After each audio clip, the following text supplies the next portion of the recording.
여러분, 오늘 이제 골로새서 이제 우리 마지막 장입니다.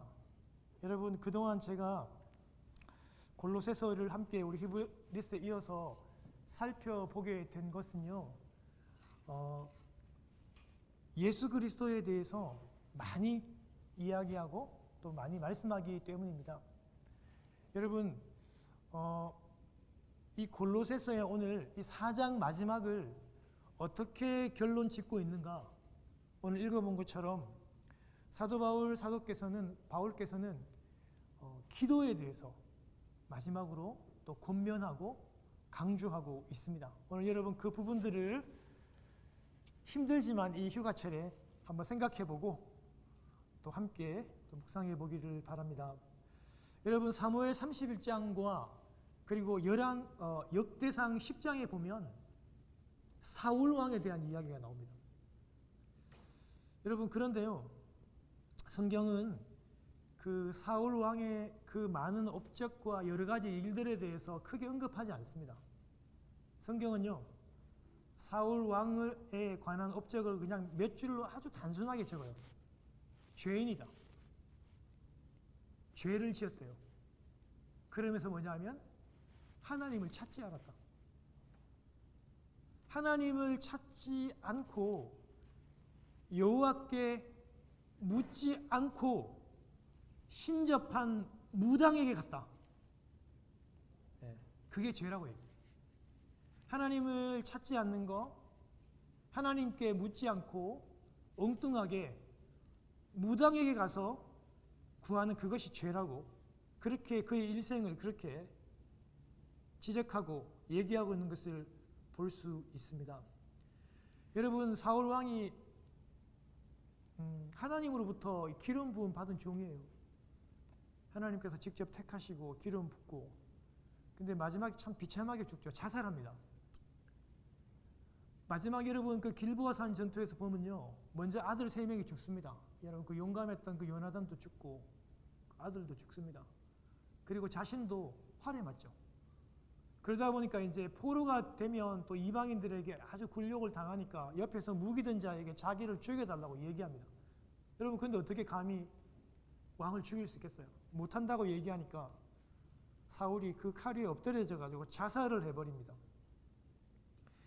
여러분 이런 사울의 여러분 이 마지막과 그리고 일평생을 향해서 여러분 죄를 지었는데 하나님을 찾지 않았던 그런 죄에 대해서 얘기를 해요. 여러분 마지막 이 블레셋이 쳐들어오고 사울 왕이 굉장히 두려워합니다. 굉장히 놀라고 많이 힘들어하는데 하나님의 뜻을 물을 선지자가 없어요. 사무엘이 죽었거든요 이미. 그리고 주위에 제사장들이 없어요. 왜냐하면은 이미 벌써 그 노베에서 85명의 제사장 전체를 다 죽였잖아요. 온 마을을 몰살시켰잖아요. 그러면 자기가 기도하면 되잖아요. 근데 그렇게도 안 해요. 그런데 여러분 그 블레셋이 지금 쳐들어오고 나라가 지금 절망적이고 위험하고 두려운 가운데 이런 위험을 만나니까 물어볼 데도 없고 자기도 하나님께 나아가야 되겠다는 어떤 생각도 없고 나아가지도 않습니다. 충격적이게 그는요, 하나님으로부터 기름 부은 이 왕이, 백성의 지도자가 어떤 일을 행하냐면 예전에 그가 이 무당들을 영매죠. 이 무당들을 다 쫓아내고 죽였거든요. 근데 쫓아내고 죽였던 그 무당을 찾아가요. 그래서 여러분 우리 다 읽어봤잖아요. 성경 읽기를 통해서. 여러분 뭐 부탁해요? 죽은 사무엘을 불러달라고 얘기했잖아요. 왜요? 자기의 그리고 나라의 그 미래의 일을 좀 점을 쳐달라는 거예요. 여러분 그게 바로 사울 왕의 마지막의 모습입니다. 그래서 성경이 하나님을 찾지 않고 무당을 찾은 그게 죄라고 얘기해요. 여러분 사울 왕이 하나님을 모르는 사람이에요. 한때는 하나님으로부터 기름 부음 받았던 왕입니다. 백성들의 대표고 리더입니다. 당연히 하나님을 찾을 수도 있었고 하나님께 물어보았어야 하는데 그는 하나님을 찾지도 묻지도 않고 무당을 찾아갔죠. 제 생각에는요, 분명히 이런 위험한 일을 당하고 답답했으면 하나님을 찾으려고는 분명히 노력을 아마 했을 것 같아요. 여러분, 하나님을 찾으려고 노력은 했는데 그게 마음대로 안 되었던 거예요. 여러분, 우리도 그런 경우 많잖아요. 우리 예수를 오랫동안 믿어왔던 저희들에게 큰 문제가 닥치면 하나님을 찾아보려고 어떻게든 노력은 하잖아요. 그런데 왜 포기합니까? 기도가 잘 안 되잖아요. 여러분, 그 이유가 뭐냐면 사울도 그렇고 하나님과 이렇게 지속적인 그런 기도의 관계가 안 됐던 거예요. 지속적인 하나님과의 기도의 교제가 없었어요. 그냥 어려운 일이 생기니까 당황스러우니까 그냥 하나님께 한번 나가봤던 거예요. 여러분, 평소에 이렇게 지속적인 하나님과의 관계가 없으면 사울과 같은 비참한 일들이 생기게 됩니다. 여러분, 사울도 하나님을 찾고 싶었지만 만나고 찾을 수가 없었어요. 비극이죠. 사랑하는 여러분, 우리가 그런 상태가 되지 않도록 오늘 바울 사도께서 말씀하신 것처럼 계속 기도할 수 있는, 하나님과 지속적으로 기도하고 만날 수 있는 여러분들이 되기를 바랍니다. 여러분, 예수를 오랫동안 믿어왔던 저희들입니다. 오늘 이 가운데서도 대부분 다 모태신앙들이고 예수를 오랫동안 믿어왔어요. 근데요, 여러분, 예수를 오랫동안 믿어왔던 우리가 정말 여러분 잘 생각하고 꼭 기억해야 될 오늘 본문이기도 합니다. 그리고 오늘 그 사울의 얘기도 합니다. 여러분, 사실 우리도 큰 질병이 오고 큰 어려움이 오고 문제를 만나면요, 우리가 먼저 하나님을 찾아야 되겠다, 엎드려야 되겠다, 이렇게 본능적으로 되지 않을 경우도 대단히 많아요. 많은 성도들이, 많은 분들이 문제를 만나면 자꾸 하나님을 찾기보다는 사람을 찾으려고 해요. 사람을 찾아가서 위로를 받고, 은행을 찾아가서 대출을 받고, 상담을 하면서 무엇인가 손에 잡히는 것을 하면서 위로를 받으려고 많이 노력하는데요. 사랑하는 여러분, 하나님을 먼저 기억하지 못하고 하나님을 먼저 찾지 않는 것이 죄라는 것을 여러분 꼭 기억하시기를 바랍니다. 여러분, 골로새 4장 오늘 본문에 보면요, 사도 바울이 골로새 교인들에게 이제 이 편지를 마지막으로 이제 쓰면서 결론을 지으면서 오늘 당부했던 내용들입니다. 여러분, 우리가 지금까지 살펴보았던 내용들을 우리가 한번 돌이켜 보면요, 이단들이 들어왔죠? 그 헬라의 여러분 못된 사상, 철학 사상들이 들어와서 뭐라고 얘기해요? 구원 그거 중요한데 예수만으로 안 된다. 율법도 지켜야 되고, 좀 철학도 지켜야 되고, 영적인 고상한 그런 지식을 지켜야지, 그것과 함께 예수를 믿어야지 구원을 받는 거지, 예수 하나만으로, 예수님 한 분만으로 안 된다. 여러분, 그렇게 얘기했잖아요. 근데 바울 사도께서 어떻게 해요? 구원은요, 오직 구원은 예수님 한 분만으로 충분하다고 얘기했습니다. 할렐루야. 변하지 않는 진리입니다. 왜냐하면 이 예수님 한 분으로 왜 충분하냐? 그 예수님은 하나님이라 그랬잖아요. 예수님은 하나님과 동일하신, 동등하신 하나님의 형상을 가지신 분이기 때문에 가능하고, 그 예수님은요, 처음이라 그랬잖아요. 그리고 마지막이라 그랬잖아요. 그 예수님은요, 모든 이 로마 황제에게 주는 권세도 다 예수님으로부터 말미암는다 그랬잖아요. 여러분, 그리고 예수님은요, 이 온 우주 만물을 창조하신 창조자이시기 때문에 그렇다고 말씀을 드렸어요. 또한 우리 예수님은 하나님과 우리와의 관계를 십자가로 화평을 이루시고 중보하신 구원자시고, 지금도 보좌 우편에서 하나님과 함께 거하시면서 우리를 위해서 계속 중보하시는 분이기 때문에 예수님 한 분으로 충분하다.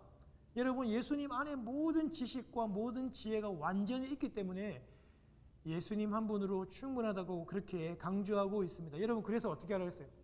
그래서 예수 그리스도 안에 깊이 뿌리를 내리고 뿌리를 박으라고 말씀을 했고, 그리고 예수 그리스도로 지지를 받고 예수 그리스도로 세움을 받으라고 그렇게 얘기했지 않습니까? 여러분, 그 행동이 바로 예수 그리스도의 할례. 여러분, 이 상처입니다. 흉터입니다. 십자가의 흉터죠. 그리스도의 세례. 그리스도와 함께 되어 예수 그리스도와 함께 죽고, 오늘 여러분 우리 성찬하잖아요. 예수 그리스도와 함께 죽고 함께 사는 그 예수 그리스도의 그 십자가를, 그 세례를 기억하는 게 예수 그리스도께 깊이 뿌리를 두는 것이라고 그렇게 얘기하면서 육체의 옷을 벗으래요. 그리고 그리스도의 옷으로, 여러분 오늘도 우리 예배드리기 위해서 우리 권사님도 너무나 멋지고 화려한 옷을 입고 왔잖아요. 육체에 여러분 그 옷을 벗고 내려놓고 그리스도로 옷을 입으라고 말씀하잖아요. 그 음란한 거, 부정한 거, 욕심내는 거, 거짓말하는 거, 분을 내고 노여워하고 악의를 품고 거짓말하는 이 모든 육체의 옷들을 죽이고 다 벗어버리고 그리스도의 옷, 어떻습니까? 긍휼을 베풀고 불쌍히 여기는데 내 창자가 떨리는 듯한 그런 긍휼함과 그런 자비와 하나님 안에 오래 거하는 그런 오래 참음의 그 그리스도의 옷을 입고 너희들이 이 어려운 문제를 이겨내라고 그렇게 얘기해요. 여러분 동시에 여러분 이 사도 바울께서 말씀하시기를 이렇게 예수 그리스도께 뿌리를 깊이 내리는 사람은요, 아내는 남편에게 복종을 한대요. 그리고 남편은 아내를 사랑하는데 주님을 대하듯이. 여러분 그리고 종은요, 상전을 대할 때 눈가림만으로 하지 않고, 그리고 상전은 종을, 오늘 분명히 나오죠. 종을 대하는데 어떻게 해요? 주님을 대하듯이 그렇게 두려워함으로 서로 그렇게 대해라. 여러분 이런 모든 생활적인 실천적인 모든 부분들이 어떻게 이루어져야 되는지를 오늘 바울 사도께서 아주 자세하게 말씀을 해주면서 오늘 마지막에 그 마지막이 바로 기도하는 삶으로 이루어져야 한다고 오늘 우리들에게 결론을 그렇게 내리고 있습니다. 여러분 오늘 바울 사도께서 말씀하시는 그 기도의 결론은요, 첫 번째로는 계속 기도하는 거예요. 여러분 많은 사람들이 한때 두 때는 기도합니다. 그런데 계속 기도하지 못하는 경우가 많아요. 저도 마찬가지고 아마 여러분들도 마찬가지일 거예요. 그리고 계속 기도하는데 어떻게 해요? 감사함을 가지고 기도하래요. 그리고 또 한 가지는 계속 기도하고 감사함을 가지고 기도하는데 깨어서 기도하래요. 그냥 여러분 이 깨어란 말은 단순하게 잠을 깬다는 말이 아닙니다. 제가 이따가 설명하겠습니다. 그리고 합심해서 같이 중보해서 기도할 것을 얘기하면서 그걸 강조하며 결론을 그렇게 내리고 있습니다. 여러분 우리 평생 살면서요 힘들 때 많았잖아요. 진짜 많았잖아요. 여러분 그럴 때 한두 번은 누가 기도해요. 여러분 우리 서너 번씩은 다 기도합니다. 그런데 필요할 때마다 기억날 때마다 마음 내키는 대로 한두 번 기도하는 것은 가능한데 지속적으로 하나님과 계속 기도하기는 그렇게 쉽지 않습니다. 여러분 왜 이렇게 기도를 지속적으로 하는 것이 어려운 것일까요? 왜 우리 다 기도 잘하고 싶잖아요. 여러분 저도 목사인 저도 설교를 준비하면서 여러분 저도 기도 정말 잘하고 싶어요. 유창하게 하고 싶고 하나님과 기도가 끊기게 하지 않고 싶어하는 게 저 평생의 소원입니다. 그런데 왜 잘 안 될까요? 여러분 왜 이렇게 지속적으로 하나님과 기도하는 게 왜 이렇게 잘 되지 않을까요? 그거는요 하나님과 여러분 이 기도와의 관계를 청구서를 내고 무엇을 받아가는 관계로만 생각하기 때문에 그래요. 여러분 평생을 한번 생각해 보세요. 여러분 기도하면 우리는 뭐 자꾸 울부짖는 것만 생각해요. 기도라고 하면 뭐 자꾸 하나님 앞에 청구서만 내밀면서 뭔가를 자꾸 받아가는 걸로만 생각을 해요. 여러분 그것도 기도 맞습니다. 그렇게라도 안 하는 사람들이 더 많으니까 그죠? 그 기도 맞습니다. 그런데 그거보다 여러분 더 중요한 것은 더 본질은요 하나님과의 나와의 관계가 좋아져야 돼요. 하나님과 내 관계가 아버지와 자식들과의 관계잖아요. 여러분 우리 자녀 키워봐도 뭐 여러분 이런 눈 맞추고 대화하고 여러분 이렇게 인격적인 관계가 없이 계속 뭐 달라고만 하고 여러분 필요할 때마다 손을 내미는 여러분 그런 자녀들은 기쁘지 않습니다. 하나님과의 우리의 관계를 본질적으로 볼 때 교제하고 인격적인 교제가 되는 좋아하는 관계가 되지 않기 때문에 지속적인 기도의 관계가 어려운 것입니다. 쉽지는 않습니다. 사랑하는 여러분, 그리고 정말 여러분 이 기도가 살고 죽는 너무나도 중요한 관계인데 그것을 놓치기 때문에 또한 그런 일들이 생기게 됩니다. 사랑하는 여러분, 하나님과 관계를 계속 유지하기 위해서, 기도하기 위해서 소통하셔야 됩니다. 좋아져야 합니다. 그리고 정말 그렇게 하나님을 만날 때 우리 하나님 관계는 더 깊어지고 계속 진행될 수 있는 것입니다.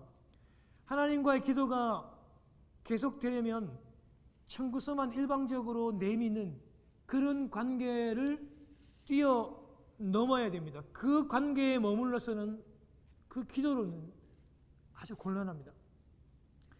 기도는 하나님과 교제가 있어야 하고, 그리고 대화하면서 나의 문제를 좀 내려놓고 얘기할 수 있는 그런 관계가 되어야 돼요.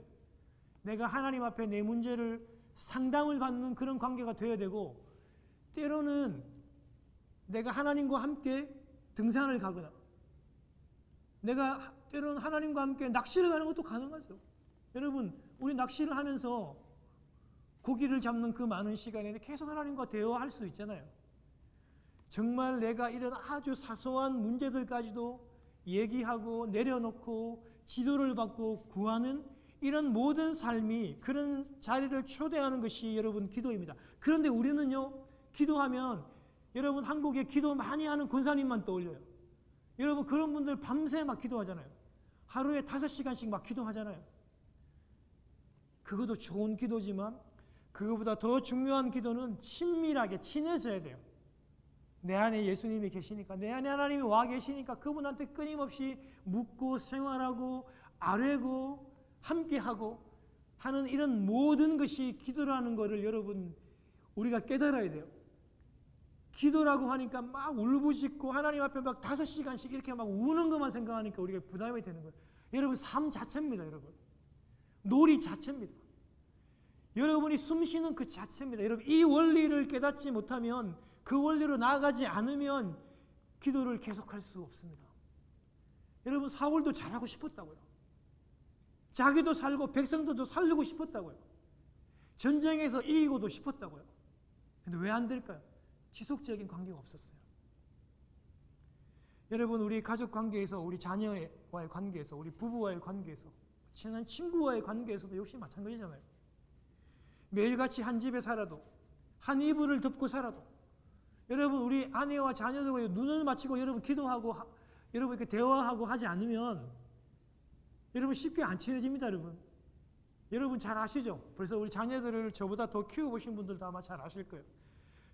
내가 낳은 자녀라도, 평생 함께하기로 약속한 부부라도 여러분 이렇게 많이 소통하고 많이 대화하고 많이 이야기하지 않으면요, 절대로 그 깊은 관계 안으로 들어갈 수 없습니다. 수십 년을 살아도 잘 안 돼요. 여러분 마찬가지입니다. 하나님과의 기도의 관계도 마찬가지입니다. 어떤 일을 시작하고 계속하며 간다는 것은 결코 쉽지 않습니다. 여러분 만일에요, 재미있는 일 있잖아요. 흥미있는 일. 예를 들어서 뭐 게임을 하는 일, 뭐 낚시를 하는 일, 뭐 운동을 하는 일, 이런 여러분 중독성이 있다면 걱정 하나도 안 해도 돼요. 뭐 걱정해요, 여러분? 운동이 이렇게 재밌고 낚시가 이렇게 재밌는데 그건 걱정 안 해도 돼요. 그 몇 번 하지 않아서 금방 여러분 그 탄력을 받아요. 하고 싶어져요. 게임을 하고 싶어지고 운동을 하고 싶어지고 낚시를 하고 싶어져요. 그런 거 걱정 안 해도 돼요. 재미가 있으니까요. 여러분 그런데요, 무릎을 다치거나 허리를 다쳐가지고 재활운동을 한다. 여러분 저도 무릎 수술하고 재활운동을 한 6개월 했거든요. 정말 여러분 그 고통은요, 여러분 그 딱딱하게 굳어져 있는 인대를 다시 펴는 재활운동은요 정말 죽고 싶 만큼 아프더라고요. 여러분 다이어트를 하기 위해서 식단 조절할 때 내가 못 먹는 음식이 있고 먹기는 싫은데 먹어야 하는 음식이 있잖아요. 여러분 그런 것들은요 정말 고된 훈련의 시간, 절제의 시간들이 필요합니다. 그런데 어느 정도 열심히 그 길을 하다 보면 탄력을 받게 되고, 어느 정도 집중하고 노력하고 익숙하고 그 궤도에 오르면 여러분 그게 가능해지잖아요. 기도라는 게 그런 것 같아요. 지금은 잘 안 되고 지속하는 게 어렵고 힘들지만 그런 계속적으로 여러분 훈련하는 여러분 그런 기간들이 재활하는 기간처럼 죽을 듯이 아픈 그런 기간들이 필요할 것 같아요. 사랑하는 성도 여러분, 기도는 죽고 사는 문제입니다. 기도는 죽고 사는 문제예요, 여러분. 여러분 또 한 가지가 사도께서 감사로 기도해야 된다고 얘기합니다. 기도할 때 어떻게든지 여러분 감사가 넘치도록 한번 노력해 보세요. 여러분 제가 여러분들에게 말씀을 해드릴게요. 여러분 이건 제 경험이잖아요. 우리 삶 가운데 감사가 전혀 없을 것 같아 생각만 해보면. 그런데 여러분 한번 해보세요. 감사를 한번 찾아보세요. 한번 써보세요. 무진장으로 있습니다. 왜냐하면요 하나님이 우리의 삶을 주관하시기 때문에 감사가 없을 수가 없어요. 여러분 저희도 금요일마다 감사기도 제목을 고백하고 하는데요. 그 주간의 삶이 힘들고 낙심이 되는 주간이 사람이라 보니까 있잖아요. 그런데 감사를 찾으면요 무궁무진하게 많아요. 저는 감사일기를 매일마다 쓰지는 않는데 우리 아이들하고 아내는 씁니다. 그 노트를 가끔씩 이렇게 보면 빼곡히 하나님이 그렇게 인도하시잖아요. 사랑하는 여러분, 먼저 감사하다고 고백하고 기도하면서 감사의 거리를 찾아보면서 그렇게 기도하는 여러분들이 되시기를 바랍니다. 여러분 이렇게 감사하다고 자꾸 얘기하면 하나님과 친해집니다. 사람들과의 관계도 마찬가지예요. 사람들과의 관계에도 고맙다 얘기하고 감사하다고 얘기하면요 그 사람하고 굉장히 친밀해지고 친해집니다. 여러분 제 여동생이 한 명 있습니다. 2명도 아니고 1명. 여러분 제가 지난번에 우리 사업하는 얘기 피아노학원 하나님 좀 말씀을 드렸죠? 한국에서 여러분 그 코비드로 잘 되지는 않았어요. 제 여동생이 여장부 기질이 있거든요. 자라면서 2살 많은 저보다도 한 번도 오빠라는 소리를 안 해요. 그냥 항상 만만해 보였나 봐요. 그런데 여러분 이 키도 크고 아주 괄괄합니다. 여러분 고집도 세고. 근데 제 여동생이 아주 오랫동안 그 교회에서 그 사랑부 장애우들이죠. 장애우들을 섬겼어요. 거기 반주도 해주고 섬기기도 하고 자격증을 따서 장애우들을 섬기고 돕는 일을 저는 깜짝 놀랐는데 여동생이 그 일을 아주 오랫동안 했더라고요. 그런데 여동생이 저한테 하는 얘기가 있어요. 오빠, 내가 섬기는 이 아이들은 자발적인 감사가 없다. 그래서 가르쳐야 돼요. 여러분 치매 들리신 분들 그리고 여러분 정신지체 장애우자들은요 감사할 줄 모릅니다. 감사하지 않습니다. 몰라요. 감사하는 방법을 몰라요. 그래서 계속 가르쳐야 돼요. 치매 환자도 마찬가지고요. 내가 예수 믿고 우리 예수 그리스도께 얼마나 많은 감격과 그 많은 사랑을 받았어요. 내 모든 죄를 다 속량해 주시는 속전해 주시는 그런 은혜를 받았고 동시에 그 부활에 참여할 수 있는 부활의 새 생명을 나한테 주셨잖아요. 여러분 이 사랑이 얼마나 큰지 말해 뭐합니까? 얼마나 큰 감격이 있어요. 그런데도 우리는 쉽게 그거에 대해서 감사하지 못하고 생각하지 못할 때가 참 많습니다. 우리가 그 감사가 자꾸 없고 잊어버리니까 매 예배마다 매주 예배마다 여러분 이런 성찬을 하는 거예요. 왜요? 주 예수 그리스도의 그 십자가와 부활을 기억하고 기념하라고 하는 거예요. 우리가 그 십자가에 대한 감사와 부활 생명에 대한 감사가 없다면 우리는 어쩜 영적인 치매가 아닌지 어쩌면 영적인 치매가 시작되지는 않았는지를 생각해 볼 필요가 있습니다. 우리는 감사에 항상 무덤덤해요. 당연한 듯. 항상 감사한 거는 제가 그래요. 그냥 뭐 당연한 거지 뭐 이렇게 무덤덤한 것 같아요. 그런데 우리는요 불평한 거 이런 거 염려하는 거에 대해서 우리는 불평 제조 공장, 염려 제조 공장장이잖아요. 이런 거는 막 엄청나게 붙여가지고 과대 포장해서 그렇게 불평을 하지 않습니까? 사랑하는 여러분, 기도할 때 감사를 찾아내고 감사하는 여러분 되시기를 바랍니다. 그러면 하나님과 친해집니다. 그리고 여러분 우리 마지막으로 우리 기도에 깨어 있어야 된다. 아까 제가 말씀을 드렸듯이 이 기도는 단순하게 잠을 자지 않는 그런 수준 이상을 얘기합니다. 사랑하는 여러분, 기도할 때 깨어있으라고 제일 먼저 말씀하신 분이 예수님입니다.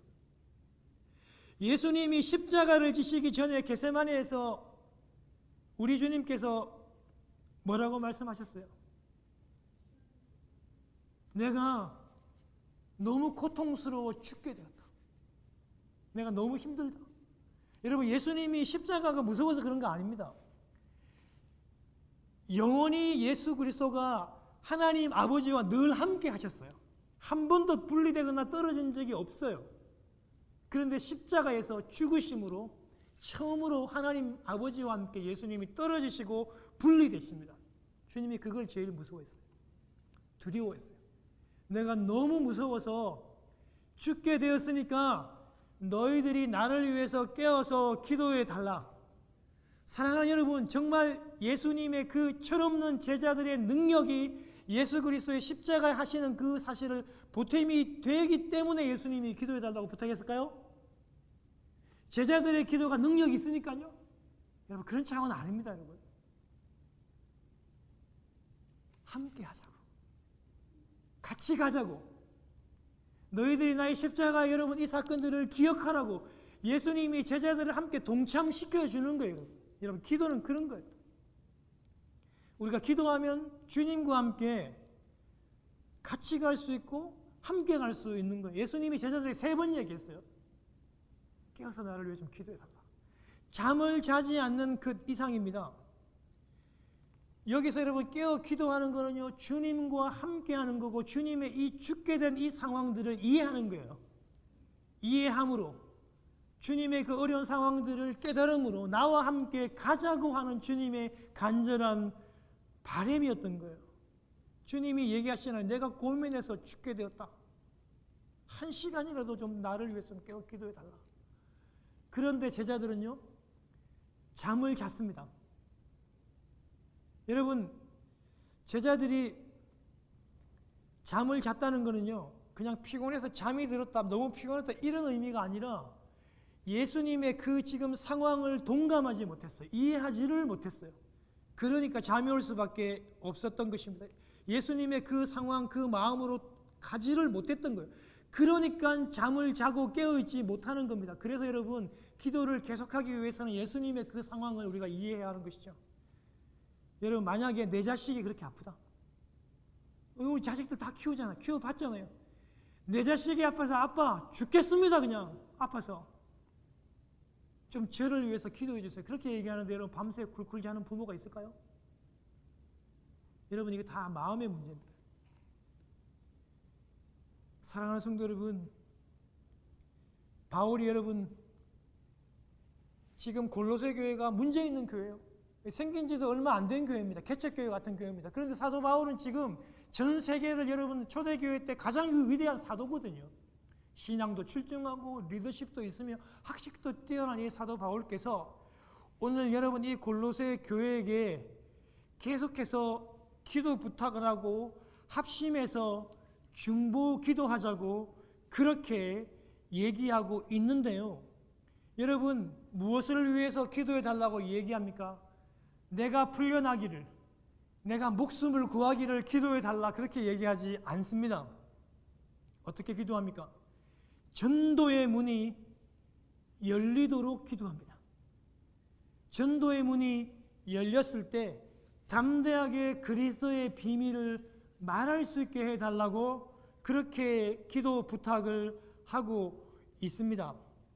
사랑하는 성도 여러분, 마태복음 18장 19절과 20절에 보면요, 예수님께서 이렇게 얘기합니다. 너희 중에 2사람이, 한 명이 아니라 2사람이 땅에서 합심해서 기도하는데 무엇이든지 구하면 어떤 일이요?